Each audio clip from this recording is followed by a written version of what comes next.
வணக்கம், எல்லாருக்கும் பொங்கல் வாழ்த்துக்கள். திருநெல்வேலி மாவட்ட கழகத்தை சேர்ந்த 5 தொகுதிகளிலையும் நிர்வாகிகளை சந்தித்து வருகின்ற சட்டமன்ற பொதுத் தேர்தல் மற்றும் கட்சி அமைப்பு தேர்தல் சம்பந்தமா அவர்களோட கலந்து ஆலோசிக்க தான் இன்னைக்கு கூட்டமே நடக்குது. மற்றபடி நீங்க தான் கேட்கணும்.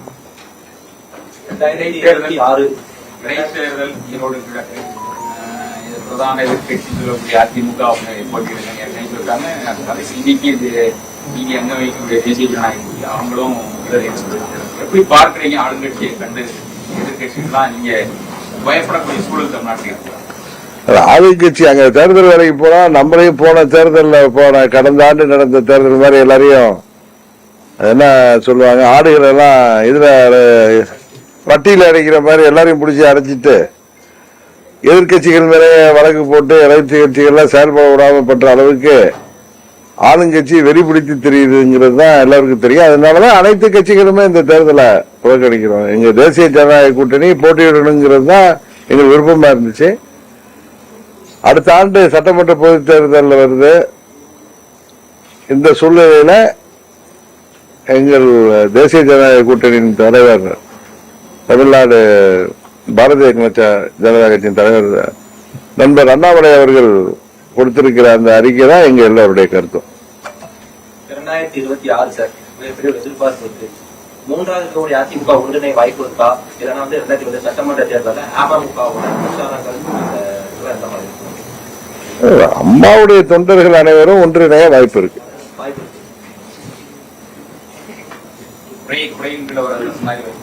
அதாவது திமுகங்கிற தீய சக்தியை வீழ்த்தணும்னா அம்மாவின் தொண்டர்கள் அனைவரும் அவங்க சொல்ற மாதிரி ஒரே கட்சி அல்ல, ஒரே அணியில் தேசிய ஜனநாயக கூட்டணியில் வரக்கூடிய வாய்ப்புகள் அதிகமாக இருக்கு.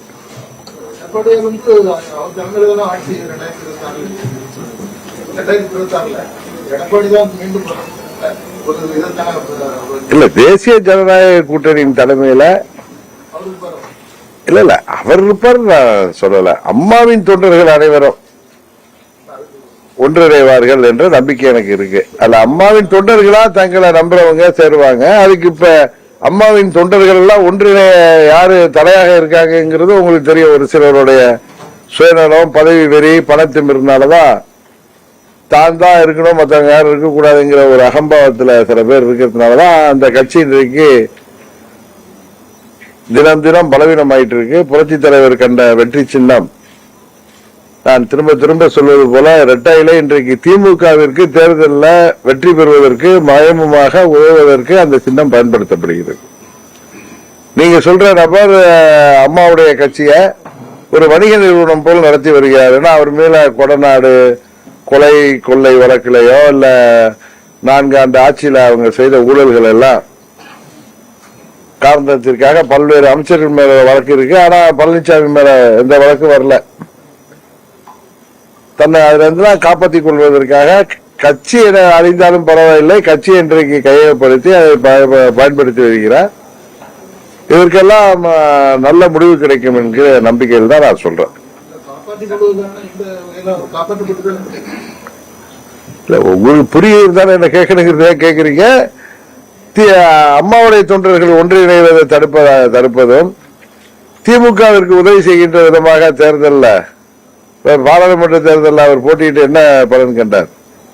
தேசிய ஜனநாயக கூட்டணி வெற்றியை தான் அவர் பாதிக்கிற அளவிற்கு வேட்பாளர் நிறுத்தி பல தொகுதிகளில் அவங்க அம்மாவின் கட்சி இன்றைக்கு இருக்கின்ற நிலைமைக்கு காரணம் அவர் தானே.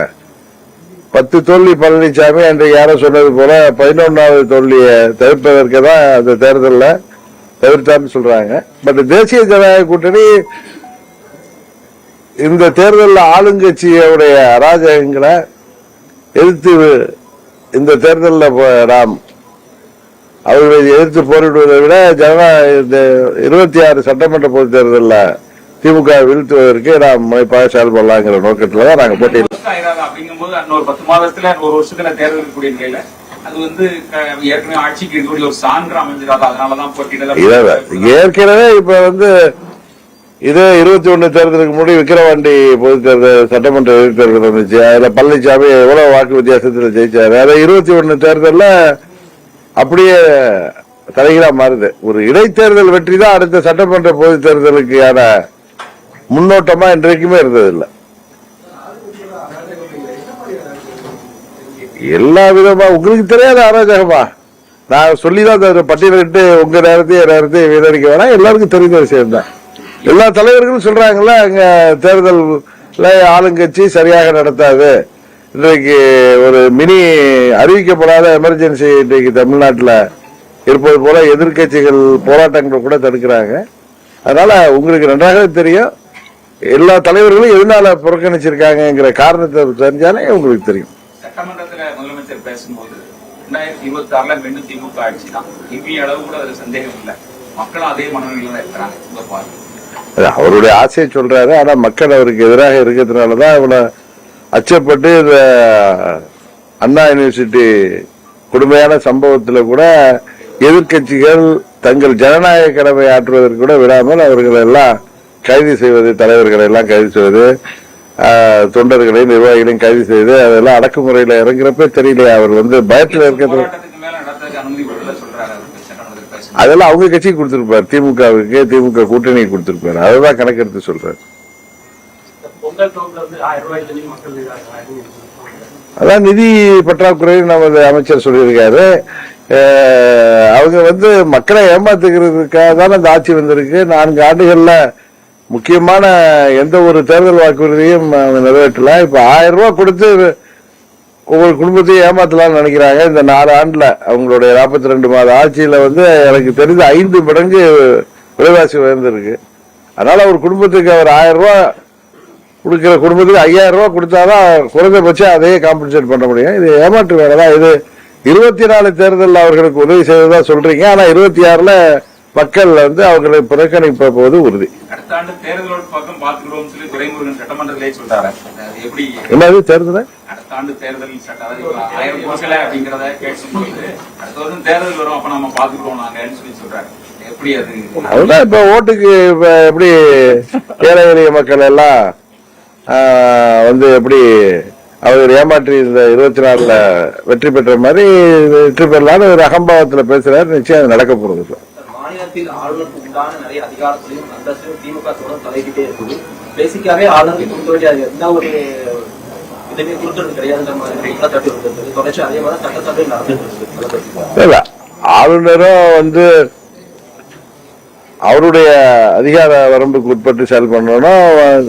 அரசாங்கமும் தேர்ந்தெடுக்கப்பட்ட அரசாங்கமும் ஆளுநர் பதவிக்கான அந்த பதவிக்கான மரியாதையை அவர்களுக்கு உரிய மரியாதை கொடுக்கணும். மத்திய அரசு நிதி ஒதுக்கிறதே இல்லை வேண்டாம் அப்படின்னு சொல்லி மாநில அரசு குற்றச்சாட்டு. கல்விக்கு கொடுக்கக்கூடிய 2000 கோடி பார்க்கணும். இப்ப நிதி ஒதுக்கிறது கூட பாகுபாடு காட்டப்படுது.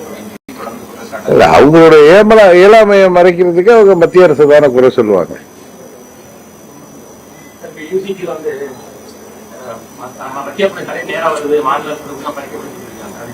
கவர்னருக்கான கூடுதல் அதிகாரம் ஏற்கனவே நிறைய விசிஏ நியமனங்கள் எல்லாம் எவ்வளவு முறைகேடுகள், எவ்வளவு தவறான நபர்கள் நியமிக்கப்பட்டிருக்கார்கள். அதனால அதுல ஒரு கண்ட்ரோல், அதுல சூப்பர்வைசர் மாதிரி அதை செயல்படுத்துறது தப்பு இல்லை.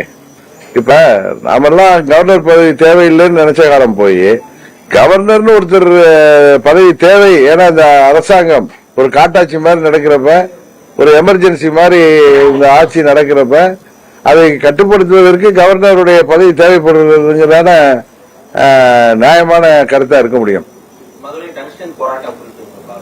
அது உறுதியாக அந்த திட்டம் மத்திய அரசு நடத்திவிடும். இதுல வழக்கம் போல திமுக இரட்டை வேடம் போட்டதுனாலதான் அது மக்கள் இன்றைக்கு பாவம் அங்க இவ்வளவு போராட்டம் நடத்த வேண்டிய சூழ்நிலை ஏற்பட்டது. ஏன்னா போன ஆண்டே அவர்கள் அங்க டங்ஷன் பற்றி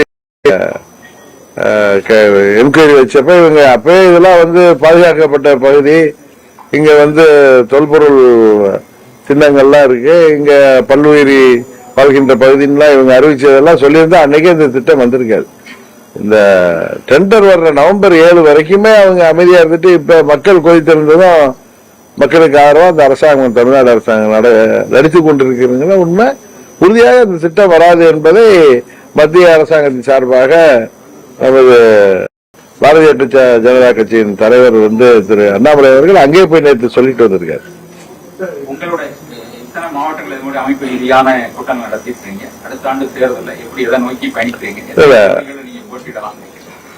எந்தெந்த தொகுதிகள்லாம் எங்க வேட்பாளர்கள் தகுதியானவர்கள் இருக்கிறார்களோ அத்தனை தொகுதிகளையும் பெற முடியும் இந்த கூட்டணியில. அல்ல அப்படி இல்லை, எந்தெந்த தொகுதிகள் எல்லாம் எங்கள் வேட்பாளர்கள் தகுதியான வேட்பாளர்கள் போட்டியிடுவதற்கு என்னங்க தேசிய ஜனநாயக கூட்டணி இன்றைக்கு பாரதிய ஜனதா கட்சி தலைமையில தான் இருக்கு. பெரியார், எம்ஜிஆர், அண்ணா அந்த மாதிரி ஆட்கள் உருவாக்கப்பட்ட அந்த மதசார்பற்ற உள்ள நாடு. இதுவரைக்கும் பிஜேபி மக்கள் தமிழ்நாட்டு மக்கள் எப்படி ஏற்றுப்பாங்களா? பிஜேபி தமிழ்நாட்டு மக்கள் ஏற்றிருக்கிறதுனால உங்க திருநெல்வேலியில கூட திரு நயனார் நாயந்தர் சட்டமன்ற உறுப்பினராக தேர்ந்தெடுக்கப்பட்டிருக்காரு.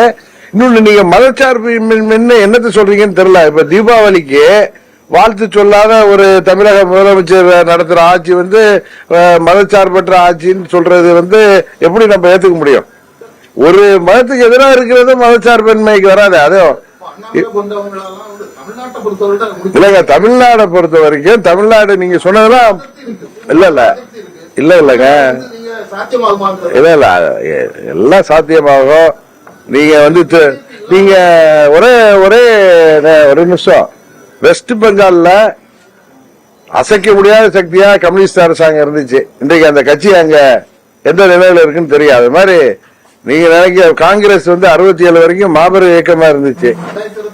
அதே மாதிரி அந்த கட்சி இன்றைக்கு ஒரு துணை கட்சியாகிற அளவுக்கு தான் ஆகி போயிட்டு கூட்டணினாலதான் வெற்றி பெற அளவுக்கு. நான் யாரையும் குறைச்சி சொல்லல. தமிழ்நாட்டில் காமராஜர் இருந்த வரை 67 வரை அந்த கட்சி இருந்த நிலைமை.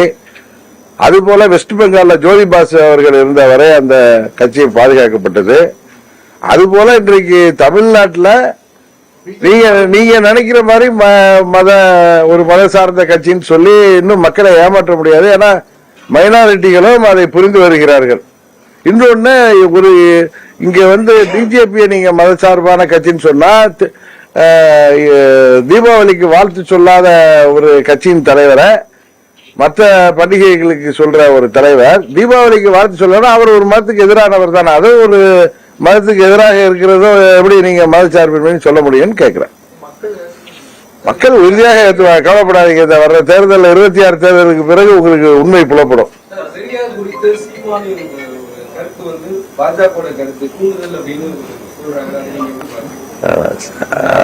சீமான் எதற்காக இப்படி பேசுறாரு என்னங்கிறது தெரியல.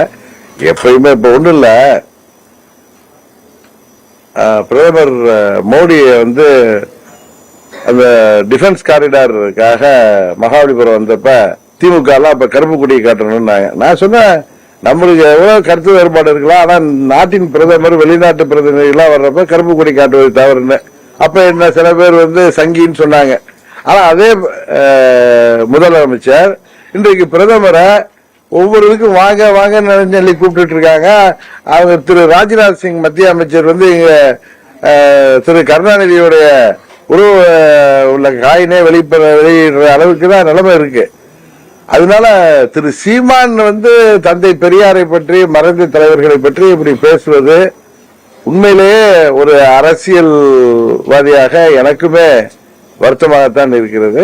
ஆனால் அதற்கு பின்னணியில் உறுதியாக சொல்ல பாஜக கிடையாது. சமூக வலைதளங்களை கருத்து தெரிவித்தா அரசு, போராட்டம் பண்ணா அரசு, முகநூல் ட்விட்டர்ல ட்வீட் போட்டா அரசு, இந்த மாதிரி தொடர்ச்சியாக மக்களை விரோதம் செய்யற மாதிரியே திமுக செயல்படுறது.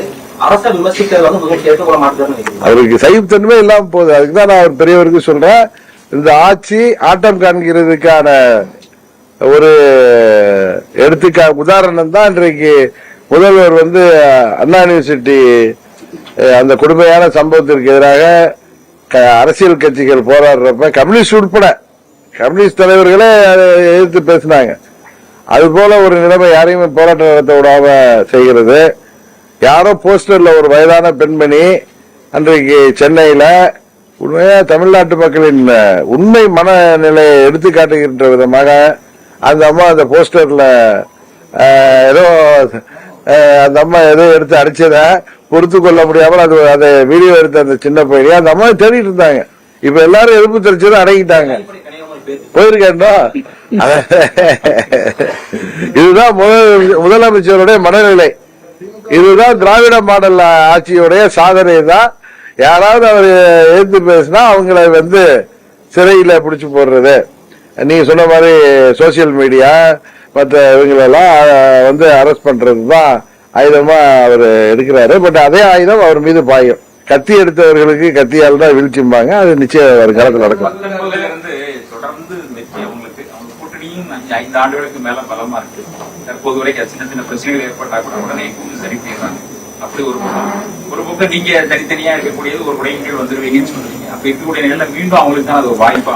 நீங்க சொன்னது 19 தேர்தல்ல 17 தேர்தல்ல 17 ஆர்கே நகர்ல அதே கூட்டணி தானே இருந்தாங்க, டெபாசிட் போனுச்சு. அதனால 19 சட்ட பாராளுமன்ற பொது தேர்தலையும் 21, 24 வெற்றி பெற்றதுனாலேயே அதுதான் நான் பல உதாரணம் சொல்றேன். ஒரு கட்சிகள் ஒரு 2-3 தேர்தலில் ஜெயிக்கிறத வச்சு அந்த கட்சி அடுத்த தேர்தலில் ஜெயிச்சிடணும்னு யாராவது ஒரு நம்பினாங்கன்னா அது மூட நம்பிக்கையா தான் இருக்கும். அது இந்த தேர்தலில் அது உண்மையாக நான் சொல்ற கருத்துங்கிறது தெரிய வரும். பிஜேபி அல்லாத ஒரு வலுவான கூட்டணியை உருவாக்கணும். ஏன் பிஜேபி இருக்கிறதுனால உங்களுக்கு என்ன பிரச்சனை இருக்கு? ஒரு தேசிய கட்சி இப்ப நிதி வேணும்னா பிஜேபி தானே போய் நீங்க கேட்டுட்டு இருக்கீங்க. பிஜேபி ஆளுங்க இன்னைக்கு பல மாநிலங்கள் ஆட்சி செய்யறாங்க, தொடர்ந்து 10 ஆண்டுகளை கடந்து ஆட்சி செய்யறாரு. நீங்களும் நானும் ஒன்றியும் அதை விரும்பாம பேசுறது மதவாத கட்சின்னு பேசுறதுனால அவங்க மதவாத கட்சி ஆயிட முடியாது. ஏன்னா பல மாநிலங்கள்ல எல்லா மதத்தை சேர்ந்தவர்களும் வாக்களிச்சு தான் அவங்க ஆட்சிக்கு வந்திருக்காங்க. குஜராத்ல தொடர்ந்து சிறுபான்மை மக்கள் வாக்களித்து தான் ஆட்சியில் இருக்காங்க. மத்திய பிரதேசம், ஹரியானா, இப்ப டெல்லி தேர்தலில் கூட பார்லிமெண்ட்ல ஜெயிச்ச மாதிரி அசம்பிளிலையும் அவங்க தான் ஜெயிப்பாங்கன்னு எல்லாம் உங்க மாதிரி அரசியல் வல்லுநர்கள்லாம் சொல்றாங்க. தமிழ்நாட்டில் நம்ம பெரியார் பேரை அண்ணா பேரை சொல்லி மக்களை, அது குறிப்பா நம்ம சிறுபான்மை மக்களை பாதுகாவலர்னு சொல்லி ஏமாத்திட்டு வர்றவங்களுக்கு இந்த தேர்தலில் அவர்களே முடிவு கட்டுவார்கள் தான் எனது நம்பிக்கை. 2026 அமமுகவோட தேர்தல் வியூகம், தேர்தல் பிரச்சாரம், வாக்குறுதிகள் எல்லாம் ஒரு 5-6 மாசம் பொறுத்துங்க. கூட்டணி சார்பா ஒரு தனியா அமமுகங்கிற இல்லாம எங்க தேசிய ஜனநாயக கூட்டணி சார்பா எங்களுடைய வியூகங்களும் எங்களுடைய வாக்குறுதிகளும் உங்களுக்கு தெரியப்படும். புதிய கட்சிகள் நான் இன்றைக்கு சொல்றது திமுகங்கிற தீய சக்தியை வீழ்த்துவதற்கு திமுகவுக்கு எதிரான மனநிலையில் உள்ள கட்சிகள் அனைவரும் நீங்கள் தனியாக நின்று வாக்குகளை சிதறடிக்காமல் தேசிய ஜனநாயக கூட்டணி தான் உண்மையான மாற்று சக்தி, அதற்கு ஆதரவு அளிக்க வேண்டும். நான் பொதுவா எல்லா கட்சிகளும் உங்கள் மூலம் நான் அவங்க எல்லாம் எங்க கூட்டணிக்கு வரணுங்கிறது பொதுவான என்னுடைய கருத்து. அதை ஒரு கட்சி ஏற்றுக்கொள்வதோ ஏற்றுக்கொள்ளாததோ அவர்களுடைய விருப்பம். தொடர்ந்து நாங்க உடனே நாங்க ஆட்சிக்கு வந்தோம் நீக்கிடுவோம் சொன்னாங்க. இப்ப சட்டமன்றத்தில் நாங்க இந்தியா கூட்டணி ஆட்சிக்கு வந்திருந்தால் நீக்கிப்போம் சொல்றாங்க. அது கொண்டு வந்ததே காங்கிரஸ் கட்சி ஆட்சியில் இருக்கிறப்ப. இன்னொன்னு இது சுப்ரீம் கோர்ட்டுடைய டிசிஷன் அது பெரிய ப்ராசஸ். அது இவங்க சும்மா இன்னைக்கு ஒரு கையெழுத்துல இருக்கிறத சும்மா ஆட்சிக்கு வரணுங்கிற 10 ஆண்டு அந்த பக்கம் வர முடியலங்கிறதுக்காக எப்படி ஓய்வூதிய திட்டத்தை கொண்டு வருவேன்னு சொன்ன மாதிரி, விவசாயிகளுக்கு எல்லா கடனையும் நீக்கிடுவேன்னு சொன்ன மாதிரி, இளைஞர்களுக்கு வருஷத்துக்கு எத்தனை லட்சம் பேருக்கு வேலை வாய்ப்பை உருவாக்குவேன்னு சொல்லிட்டு இன்னைக்கு கூலிப்படைகள் தான் இன்றைக்கு தமிழ்நாட்டில் போதை மருந்து கலாச்சாரத்தை பெருக செய்து கூலிப்படைகளை தான் இன்றைக்கு வேலை வாய்ப்பா படித்த இளைஞர்களுக்கு இந்த ஆட்சியாளர்கள் உருவாக்கி வருகிறார்கள். அதனால 5000க்கும் 10,000க்கும் யார் உயிருக்குமே இன்றைக்கு உத்தரவாதம் இல்லாத நிலையில தான் இருக்கு. முதல்வர் குடும்பத்தை தவிர யாருக்குமே பாதுகாப்பு இல்லைங்கிறது தான் உண்மை. அதுமாதிரி பெண்களுக்கு எதிரான குற்றச்சம்பவங்கள், சிறுமிகள்ல இருந்து வயதான மூதாட்டி வரைகள் இன்றைக்கு நிம்மதியாக எங்கும் செல்ல முடியவில்லை, வீட்டில் இருக்க முடியல. அரசு அதிகாரிகள் தட்டி கேட்டவர்கள்லாம் அந்த பகுதியில் பார்க்கிறோம். எல்லா பகுதியிலையும் அவர்கள் மீது வன்முறை. அதுபோல இந்த அரசாங்கம் ஒரு சட்டம் ஒழுங்கே இன்றைக்கு கேலிக்கூத்தாகின்ற அளவுதான் இந்த ஆட்சி இருக்குது. இதையெல்லாம் முறியடிப்பதற்கு தேசிய ஜனநாயக கூட்டணி உறுதியாக அந்த வேலையை செய்யும்.